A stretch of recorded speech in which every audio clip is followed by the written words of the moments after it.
Bismillahirrahmanirrahim. Assalamualaikum warahmatullahi wabarakatuh. Baiklah, perkenalkan, saya Farah Sukni, Prodi Magister Komunikasi dan Penyiaran Islam dengan NIM 232020120005. Oke, baiklah, saya akan mempresentasikan atau memaparkan materi saya tentang analisis wacana, tapera, solusi atau beban dengan ditinjau dari model analisis wacana kritis yaitu Van Dijk. Oke, langsung saja masuk ke materinya. Oke, sebelum masuk ke permasalahan latar belakang tentang tapera, saya akan membahas dulu tentang apa sih itu media massa. Nah, media massa sesuai dengan perannya itu sebagai pemberi informasi, pemberi identitas, interaksi sosial, dan sebagai sarana hiburan. Namun, seiring dengan berjalannya zaman, peran media massa semakin mendominasi sebagai penyebar informasi, hiburan, serta mempengaruhi opini publik. Contohnya tentang penyebaran informasi tentang tapera ini, penyebaran tentang opini tentang kebijakan pemerintah terbaru tentang tapera ini. Teman-teman bisa lihat di slide ini, semenjak diterbitkannya tapera pada tanggal 20 Mei 2024, penolakan terhadap kebijakan ini itu masih mewarnai ruang-ruang publik. Banyak orang-orang yang tidak setuju dengan kebijakan ini. Pasalnya, kebijakan ini mengharuskan semua pekerja untuk ikut andil serta dengan iuran yang dihitung sebagai persentase dari gaji upah mereka. Nah, bagi pekerja yang berpendapatan UMR wajib wajib membayar 2,5% setiap bulannya. Namun bukan hanya pekerja saja, ternyata bagi pemilik usaha wajib memberikan iuran kepada pemerintah sebesar 0,5%. Nah, kebijakan ini di kalangan masyarakat menimbulkan pertanyaan, kebijakan ini sebenarnya untuk siapa? Keuntungan dari kebijakan ini sebenarnya untuk siapa? Apakah untuk masyarakat atau kembali ke si pemerintah ini? Nah, langsung saja kita masuk ke apa sih analisis wacana kritis itu. Nah, analisis wacana kritis itu atau critical discourse analisis adalah upaya untuk menjelaskan suatu teks pada fenomena untuk mengetahui kepentingan yang termuat di dalamnya. Nah, dengan kata lain, analisis wacana kritis ini bukan hanya menjelaskan tentang apa yang ingin dikatakan, tetapi tentang mengapa dan bagaimana hal itu dapat dikatakan, serta dampak sosial dan politik yang terjadi dari fenomena tersebut. Teman-teman bisa lihat di belakang saya itu analisis wacana kritis model Van Dijk. Nah, Van Dijk mengatakan bahwa model ini bukan hanya untuk semata-mata menganalisis teks saja, tetapi juga melihat bagaimana struktur sosial, dominasi, dan kelompok kekuasaan yang ada dalam masyarakat, dan bagaimana pikiran dan kesadaran yang membentuk dan berpengaruh terhadap teks yang akan dianalisis. Van Dijk melihat suatu teks terdiri dari beberapa struktur atau tingkatan yang masing-masing bagian itu saling mendukung. Nah, Van Dijk membagi 3 struktur itu, diantara lain yaitu struktur makro, superstruktur, dan struktur mikro. Teman-teman bisa lihat struktur makro di sini adalah makna teks secara global atau secara umum atau secara universal. Nah, sedangkan superstruktur adalah bagaimana struktur dari elemen itu dan wacana itu disusun. Nah, yang ketiga itu superstruktur mikro. Nah, struktur mikro di sini adalah makna dari wacana itu yang dapat dianalisis dengan analisis kata, kalimat, dan frase. Nah, pengumpulan data. Di sini ada 2 teknik dalam pengumpulan data, yaitu satu teknik pengumpulan data. Teknik pengumpulan data di sini ialah memahami dan menganalisis data yang diperoleh dari deconversion.com mengenai tapera, solusi atau beban. Nah, Sumber data primer ini berupa analisis berita secara langsung dengan proses membaca dan memahami artikel dari deconversation.com ini. Oke. Nah, yang kedua teknik analisis data. Analisis teks ini terdiri atas beberapa struktur tingkatan yang masing-masing bagian ini saling mendukung seperti yang saya jelaskan tadi, yaitu ada struktur makro, superstruktur, dan struktur mikro. Oke. Nah, struktur makro di sini adalah pada artikel ini berjudul tentang tapera, solusi atau beban. Nah, struktur makro atau tema yang ingin dibahas di sini adalah apakah kebijakan tapera ini adalah sebuah solusi bagi masyarakat atau menjadi beban baru bagi masyarakat, atau menjadi beban baru yang harus ditanggung oleh rakyat atau oleh masyarakat. Yang kedua adalah superstruktur. Teman-teman bisa melihat superstruktur yang ada di belakang saya, yaitu pada artikel yang berjudul tapera, solusi atau beban. Superstruktur di sini adalah alur atau skema pada artikel itu. Nah, judulnya kan solusi atau beban. Nah, isi penjelasan di sini adalah yang pertama itu tentang apa sih itu tapera. Nah, yang kedua untuk siapa tapera ini atau objek dari tapera ini. Nah, yang ketiga adalah sisi negatif dari tapera ini atau kerugian yang dihasilkan atau bahaya yang dihasilkan dari kebijakan pemerintah tentang tapera ini. Selanjutnya yang ketiga adalah struktur mikro. Nah, struktur mikro di sini ada beberapa cabang lagi, yaitu yang pertama itu tentang analisis semantik atau latar. Nah, di sini analisis semantik atau latar itu merupakan elemen atau unsur yang dimana itu mempengaruhi wacana.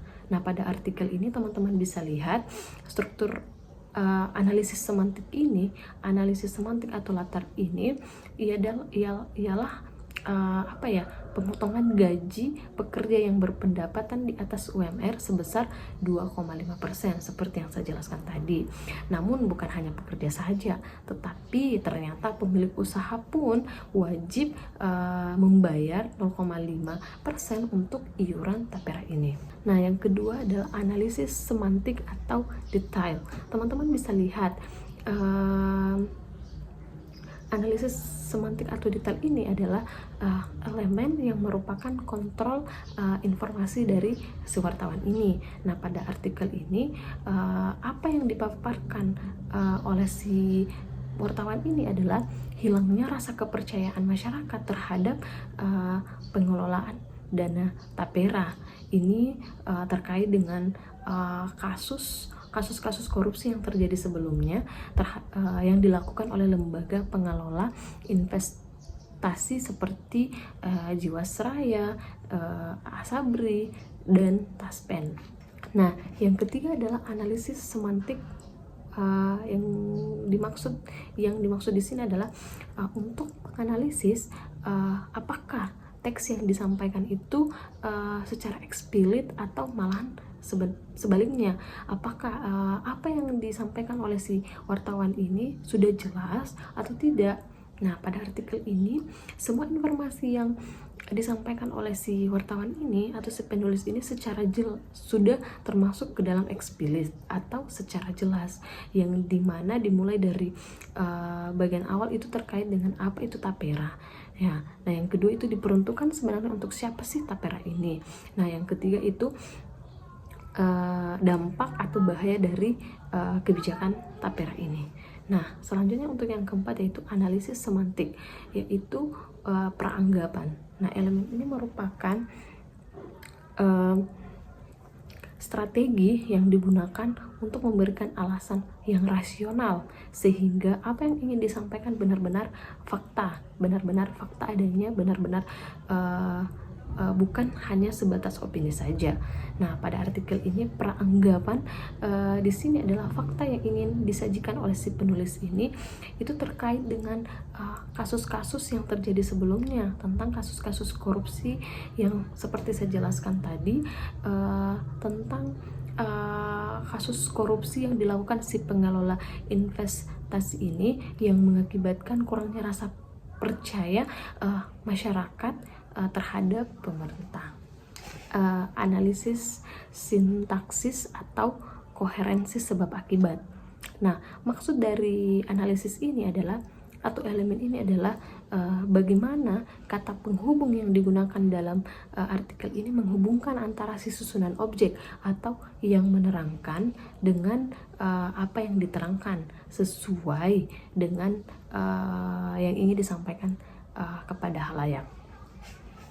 Nah, pada teks ini sebab yang ingin disampaikan adalah sudah banyaknya iuran yang ditanggung masyarakat sehingga mengakibatkan kurangnya pendapatan. Nah, akibat signifikan yang terjadi dari kebijakan ini adalah potensi hilangnya 470.000 pekerjaan. Nah, selanjutnya adalah analisis leksikon atau stilistik. Nah, elemen ini digunakan untuk melihat makna dari kata yang digunakan si wartawan dalam menuliskan berita kepada khalayak, dan kata-kata yang digunakan merupakan sikap dan ideologi tertentu. Nah, pada artikel ini ditemukan gaya bahasa yang deskriptif dengan pemberian informasi yang cukup kepada khalayak, seperti pengenalan tentang apa sih itu tapera, fakta-fakta yang disajikan si wartawan ini, dan fakta-fakta yang disajikan si wartawan ini yang mengakibatkan kurangnya kepercayaan masyarakat untuk menerima program baru ini. Analisis retoris atau gaya penulis dan grafis. Nah, gaya penulisan di sini meliputi deskripsi, eksposisi, persuasi, dan narasi dari sebuah judul. Nah, dalam berita ini yang saya ambil ialah kalimat solusi atau beban, seperti teman-teman lihat di belakang. Nah, selanjutnya itu grafis. Grafis di sini adalah pemakaian font seperti miring, tebal, huruf tebal, ukuran besar, gambar, tabel untuk mendukung pesan tersebut. Nah, di sini teman-teman bisa lihat pemakaian huruf tebal dan ukuran huruf yang dibuat lebih besar menunjukkan bahwa itu adalah judul dari sebuah artikel atau sebuah berita itu. Nah, itu yang dimaksud dari grafis itu sendiri. Nah, kesimpulan yang saya ambil dari analisis ini adalah ada 4, yaitu yang pertama, 1, melalui analisis model Venn-Disch ini yang sistematis kita dapat dengan mudah menemukan latar permasalahan dari sebuah berita melalui analisis struktur makro. Nah, dalam analisis ini ditemukan kalimat struktur makro tentang kebijakan tapera ini yang hanya memunculkan beban baru bagi rakyat itu sendiri. Nah, yang kedua ada dari analisis tersebut disimpulkan bahwa deconversation.com atau si penulis ini, si tempat terbitnya artikel ini selalu berusaha untuk menonjolkan akibat yang ditimbulkan dari kebijakan pemerintah tapera ini. Nah, yang ketiga adalah ada maksud kecenderungan yang ingin disampaikan si media ini terhadap kebijakan pemerintah. Nah, yang keempat adalah dengan menggunakan teknik analisis wacana itu diharapkan mampu menjaga ketertiban negara supaya tidak mudah terprovokasi dengan berita-berita yang sebenarnya tidak terjadi atau itu hanya opini belaka. Nah, makanya sebelum kita menganalisis lebih jauh maksud dari berita itu, alangkah baiknya kita perlu membandingkan atau meng-cross check sebelumnya berita tersebut dan membandingkan dengan berita-berita yang diterbitkan oleh media lain.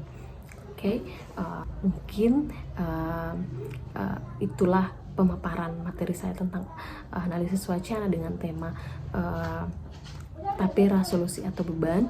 Kurang lebihnya mohon dimaafkan. Wabillahi taufiq wal hidayah. Wassalamualaikum warahmatullahi wabarakatuh.